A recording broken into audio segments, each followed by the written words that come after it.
Hey guys, this is Coach Derek, co-host of the Soapboxing Podcast. Man, ever since I found this Anchor app, I tell you, podcasting has become a lot simpler and a lot easier to do.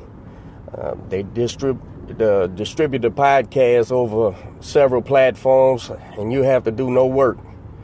I tell you, man, if you're interested in doing podcasting, you need to download the Anchor app. That's ANCHOR.FM. You can get started today with the Anchor app and do whatever your heart desires. Ladies and gentlemen, the moment is here. The main event of the evening. I'm Jeremiah Gallegos, your world-class ring announcer, to introduce Soapboxing Podcast. And now, to introduce your host, Derek, a.k.a. Coach. And across the ring, introducing Matty Fresh. And now, ladies and gentlemen, it's golden time. Time to tune in.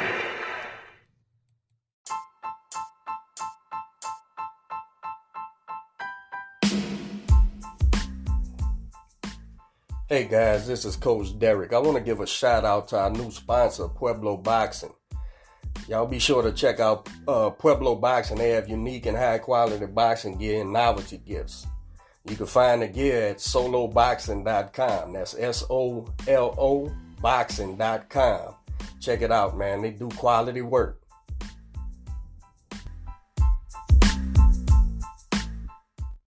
We're live. All right, what's going on, everyone? Good morning. It's another episode of Soapboxing Podcast. It's your boy, man, and we got Coach. Coach, you got Instagram? What's going on? Facebook, Instagram, YouTube. This morning we got amateur standoff and TMT signee, huh? You going pro with the money team, right? Yes, sir. Jalil Hackett, how you doing this morning? I'm doing good. Can't complain. Good deal. Jalil, where you from, brother? I'm from Washington, D.C. Oh man, that's a fight time. Fight city. You did your amateur stuff. You started amateur fighting in Washington. Yes, started here. Okay. How many fights you had, man, roughly, as an amateur? Around 160. Actually, almost 160. That's a lot of fighting. Yeah, man. When did you start fighting? How old were you? When I was 8. Wow. How old are you now? 17, huh? In it to win. What level did you go? Did you made the team or what? USA Boxing? Yes. I competed out of the country multiple times in Canada, Puerto Rico, Hungary, many places. Everywhere, huh? That's that experience is valuable for what you about to start doing. Yeah, it's really valuable. Yeah. What years were you on the national team? 2016, 2017, and 2018. Man, you was up there with my kids then. You know Quentin Randall? Quentin Randall, yeah, from Texas, tall. He fought 165. He was on the elite team. Oh, 152. Yeah, he was an elite. I was a junior. Okay. Yeah, that's my fighter, man.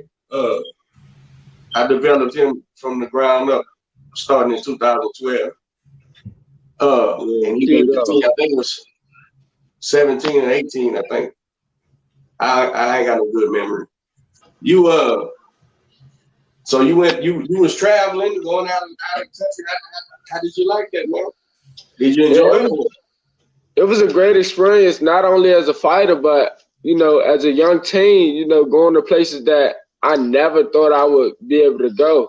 Or like your average kid doesn't just say, oh, I spent a couple weeks in Hungary, or I spent a little bit of time in Switzerland, or wherever I may end up. And it was just a great experience, getting to fight different types of fighters, because, across the water, they fight way different from us here in America. And, the people are just different, just being around different types of people. It was a great experience. Which I'm glad you brought that up, man. Which area of the world, country that you traveled to, who did you find the most competitive? Whether, wins or losses, doesn't matter. I'm talking about their boxing ability. Who did you find the most frustrating, the most educated? What countries you traveled to did you find, were successful at boxing, were good boxers? My top three, I could give you a top three. It would have to be, and it's crazy how close they are in vicinity. It was Russia, Ukraine, and Uzbekistan. Eastern European? Yes, basically. All of them guys are nice. Paulie got fucked over for saying the boys could fight. Yeah, man. That's all you said. I don't know where I've said that to a bunch of people for the last 10 years, man. I was like, how do these guys know what they know? It's puzzling to me, to see those educated fighters come out of the country that when I was a kid, wasn't known for boxing. That wasn't their thing, fighting. But now they seem like educated fighters, is what I'm saying. I don't know if they studied us, our great amateurs. I don't know. I don't know if they're trying to mix some Cuba with some America. I don't know what they're doing, man. But they can fight. Boys can fight, man. Hey, Jamil, being 17, bro, you already have 160 fights. You started off at 8.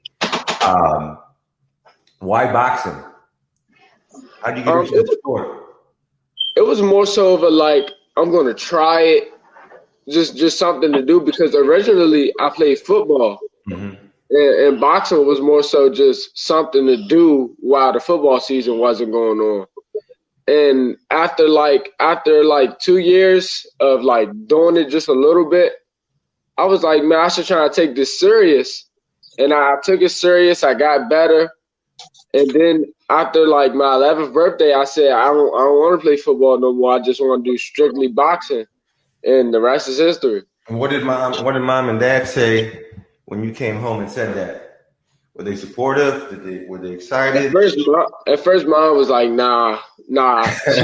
She was cool with me just going to the gym, hitting the bag and stuff. But I was I wanted to all the way be into it. She was like, nah. But Dad was like, man, if he wanted to do it, let him do it. So I tried it, and I think that was one of the best decisions I could have ever made. Now your dad manages you, right? And does he's your coach as well, right? Dad, you back yes, there? Sir. Yes. What's your dad's background in boxing? I'll let him speak on his background. I boxed as a youth. Enjoyed the sport of boxing. It was a very good sport. My concentration was football. Enjoyed both, but I wanted to go to college and pursue football. So I did that. And while in college, I got injured. Wasn't able to continue football. Came home and got back into the gym and enjoyed boxing. Got to the point where that was looking like I could do that as a career. Then I had a couple of issues that happened outside the ring, and then I had an injury, and that ended boxing for me, and I went into coaching. Nice. Now, I have a 7-year-old, and I want her to box, but one of the things that I'm careful with is not pushing it on her. I want her to embrace it and as she gets older, because I think 7 right now might be a little too young, especially for a girl. So I want her just to embrace it as she gets older. How did did he respond, and how did he embrace boxing initially? And how were you, as far as a father / coach, presenting it to him? Well, he would go to the gym with me at the time when he was very young. I was training Maurice Byram. We have a very close, long-standing relationship with Gary Russell and that whole family. And he would just go to the gym. Coach Herb Martin, who was one of the Olympic team coaches many years ago, he was also at the gym, and he was just with me. I didn't even encourage boxing. I discouraged boxing. I wanted him to play football. I wanted him to go to college and go that route. He chose to change the direction of his life, and when he chose it, I'm a father that believes that I'll give you options, but when you pick what your passion is, I'm going to support your passion. So when he told me that football wasn't his thing no more and he wanted to box, I said, okay, but you got to give it your all. And I just jumped right behind him with boxing. Now, did you see that he had something from the jump? He could fight and not box. I like to clear that up. He could just fight. Couldn't box any, but he was a fighter. And he didn't care if you could box, because there was plenty of kids that could outbox him, but they couldn't outfight him. And when I saw that he had the tenacity for that, I said, hey, we got to, let him learn the nuances of the sport now and put that with his fighting. But at the beginning, when he was just a fighter, I just wanted to cultivate fighting. I didn't want to cultivate boxing, teaching them tricks or anything. First, let's just be a fighter. And that came from my favorite fighters were a lot of Latino fighters. Chavez, he was my top. Now, honestly, he was my guy. I thought Chavez was the greatest. Then you had a lot of other Latin fighters like the Cotos, the Trinidads, and that machismo thing, that man thing was what they were into. They could box, but they were fighters first. So that's how I wanted to train my son. Coach, I know that you're always fascinated with father-son teams. How do y'all like your dynamic as far as being father and son? What are some of the advantages and disadvantages that you guys have faced? Hold on 1 second. We're having a little bit of trouble with the sound. Yeah, we're having a volume issue. All right. Hold on, I got you. Camera mic. Yeah, it kind of broke up on me too. I think I heard you. Audio. You can hear him right there. Yeah, we can hear you, but not that good. Hold on. Put it into your head and I'll get the tablet.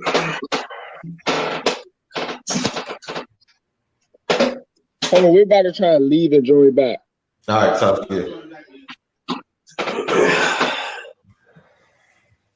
All right, so I guess we'll announce that tomorrow I'll be going live with Marlene at noon. Oh yeah. IG, huh? Yeah, we're going to talk about her upcoming fight in August. We're going to talk about Sanice.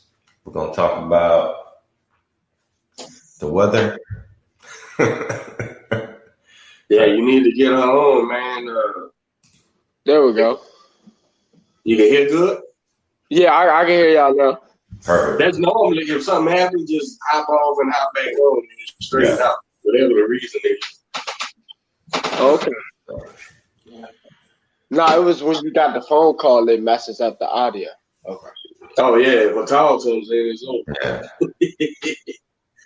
Well, go ahead, man. No, go ahead, D. Nah, I don't think they heard your question before. I was just going to ask, how is it for you working with your dad? What has been some of the advantages and disadvantages of the father-son duel? I feel like it was the advantages outweigh the disadvantages by a million.